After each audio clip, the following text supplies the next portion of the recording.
এখানে আমরা যারা বসছি আমাদের প্রত্যেককে দিয়ে সেজদা করাইতে আল্লাহর পক্ষে সম্ভব? বলেন না কেন? এই যুবক বলো না। পারতো এশার নামাজ না পড়ে না ফরমান, তোমরা যারা এক ওয়াক্ত নামাজ পড়ো না, খোদার 365 দিনে কোনদিন যেই নাফরমান ফজরের নামাজ পড়লি না, এক বছরে কোনদিন মুসলমানের বাচ্চা, তোর মা, তোর বাবা, তোর অভিভাবক, তোর সমাজ তোকে কোনদিন বলল না যে ফজরের নামাজ পড়তে যদি একদিন ভোরবেলা আল্লাহর কোন ফেরেশতা তোর ঘাড় ছাইয়া একটা থাপ্পড় দিত, তো তোর বংশের 14 গোষ্ঠী আর কোনদিন সেজদা না দিয়ে ঘুমাইতো না। আল্লাহ চাইলে পারতে, কিন্তু আল্লাহ বলেন আমি চাইছিলাম বান্দা না দেখে, আমার রসুলের কথা শুনে, আমার কোরআনের কথা শুনে, আমার মনোনীত উলামা, কত ইমাম, কত খতিব, কত আলেম, কত বক্তা, কত ওয়াইজ, কত পীর, কত বুজুর্গ, কত আউলিয়া, কত চিৎকার করছে রে বান্দা, কত কাঞ্জেরে তোর সামনে কতবার বলছে। সেদিন যদি তাদের কথা তুমি বিশ্বাস করে আমার গোলামি করতা, আজ আমি হাসরের ময়দানে নিজ হাতে জান্নাত তুলে দিতাম। তুমি কদর করলা না, তুমি কদর করলা না। অতএব আপনারা আলহামদুলিল্লাহ দুনিয়া খুব বুঝেন। দুনিয়া আমি আর নতুন করে বুঝানোর, ওই যে বললাম আগের কথাটা, মাটির তলের কথা আর আসমানের উপরের কথা, এটা বুঝেন না লোক কম তো আব্বা। দুনিয়া বুঝানোর লোক আলহামদুলিল্লাহ প্রচুর আছে, প্রচুর আছে। এই আমি দেখছি আপনার খেতে যে কাম করে, কৃষি সবজি করে, আমার বাসার পাশেও এইখানে এই যে সবজি যারা করে এগোরও আপনার দেখছি প্রাইভেট কার দিয়ে আইসা, একেবারে স্যুট বুট পরা ভদ্রলোক, টাই পরুন না, 4জন 6জন আইয়া বুঝা। আর আমি বুঝি, আবার আমি বুঝাইতাম যে ভাই আসেন আজকের মাহফিলে আমরা শুনি একটি অটো সুন্দরভাবে কিভাবে চালাইতে হয়, এটা আমি বুঝাইতাম।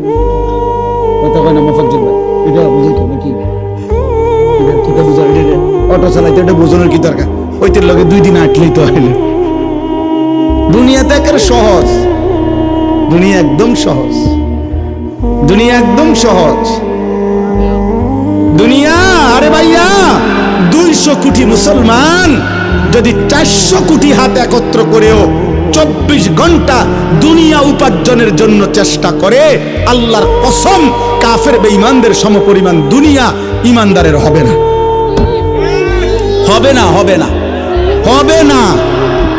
আল্লাহ দিবে না, আল্লাহ এটা ওয়াদা দিয়ে রাখছে, ওয়াদারনি ওয়াল মুকাদ্দিবিনা উলিন নামাতি ওয়া মাহিলহুম কালিলা।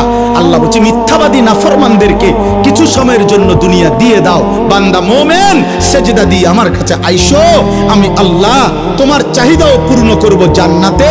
তোমার চাওয়া শেষ হইলে আমি নিজের থেকে কোটি কোটি কোটি কোটি আরো দিতে থাকব, আমি সব দেব জান্নাতে। দুনিয়া শুধু খোরাকি। ওই আমার বাসার রাজমিস্ত্রি কাজ করছে, ওর লগে চুক্তি হলো, সিস্টেম কইছে হে হুজুর ডেইলি 8 জন কাজ করব, কর্মচারী আমরা 600 টাকা করে ডেইলি হাজিরা দিয়ে যাবেন রোজ। আর ছাদ ডালাইয়ের পরে স্কয়ার ফিট মাইপা আপনার 280 টাকা করে যত আসে বাকি টাকাটা দিবেন। এইটা হলো হিসাব। আমি বুঝছি এইটা আমাকে হিসাব। আল্লাহ আমারে বলছে বান্দা তুমি শুধু ঈমান আমলের সাথে দুনিয়া খোরাকিটা কোন রকম নিয়ে আসো, খাইয়া আইও, বাকি যা হিসাব কইরা জান্নাতে আমি দিয়ে দেব তোমার। সুবহানাল্লাহ। শুধু দিন খোরাকি না, হ্যাঁ ডেইলি খোরাকিটা শুধু না। এই জন্য ইমানদার খোরাকি নেয়। এই জন্য ইমাম সাহেব 10,000 টাকা বেতনে 1 মাস চলে, 8,000 টাকা বেতনে 1 মাস চলে, 12,000 টাকা বেতনে 1 মাস চলে, কিস্তি নাই, কিন্তু মাসে 1.5 লাখ টাকা ইনকাম, কিস্তি চলে 4টা। আরো আমারে তো কতজনে বলছে খাস করে দোয়া করতাম এই কিস্তি লেগে, মানে এমন দোয়া করতাম যাতে কিস্তি 4টা 8টা হয় না। তো খাস করে দোয়া করলে কি করতো? কিস্তির উপরে দোয়া তো আমনে লেগে এইটাই যে হুজুর দোয়া করবেন কিস্তি চলে 4টা, তার মানে আরো যাতে 4টা বাড়ে কিস্তি। আমার একবার একজন হুজুর রবিবারে ছাদ ডালাই খাস করে দোয়া করবেন। আমি বললাম দোয়া করি আল্লাহ যাতে ছাদ ডালাইয়ের দিন ডাকবে যায় নিচে, মানে এমন। তাহলে নাহলে খাস দোয়া কি, এটা আবার জাঁতা দেওয়াতে দোয়াটাই নর্মাল দোয়াই তো ছাদ ডালাই হয়, তো যেহেতু সাপ দিতেন কইছেন আপনি খাস, তো তাহলে একটু সাপ দিলাম। দুনিয়া মোটরসাইকেলের লেগে দোয়া, হাই মুসলমান, হাই মুসলমান, ছাদ ডালের দোয়া। হুজুর দোয়া করবেন, কষ্ট করে আল্লাহ আল্লাহ করে 12 লাখ টাকা ব্যবস্থা করছি ছেলেটার বিদেশের, আল্লাহ আল্লাহ করে করছে। 3 লাখ টাকা সুদে নিছে, 4 লাখ টাকা কিস্তিতে নিছে, আল্লাহ আল্লাহ করে। হায় হায় হায় হায় মুসলমান, কেমনে বললে এত বড় কথা? এত বড় না ফরমানির কথা কেমনে কইলা? আরে সুদখোর কেমনে বললা? আল্লাহ আল্লাহ করে নিছো কেমনে? আর সুদের টাকার উপরে দোয়া চাও কেমনে?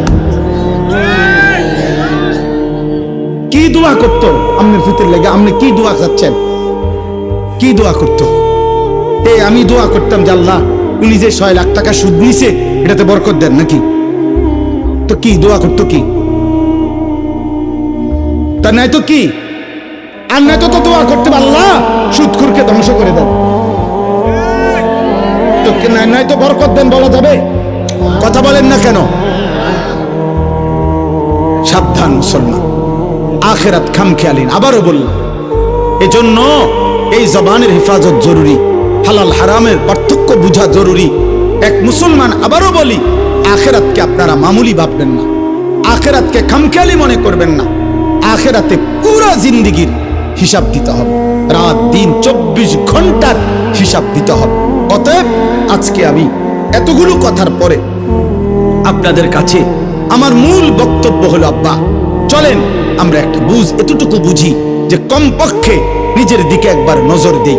আমি আপনি যে যেখানে আসি 30টা সেকেন্ড, প্রত্যেকে একবারে 30 সেকেন্ড সময় আপনি একটু চোখ বন্ধ করে অথবা আপনার বিবেক দিয়ে আপনি ভাবেন, আমরা যারা এখানে বসা এখন যে যে অবস্থানে বসে আছি, চোখ বন্ধ করে বা 30 সেকেন্ড নীরবে ভাবেন তো যে অবস্থায় আছি, এই অবস্থায় আমাদের জীবনের গুনার পরিমাণ বেশি নাকি নেকির পরিমাণ বেশি?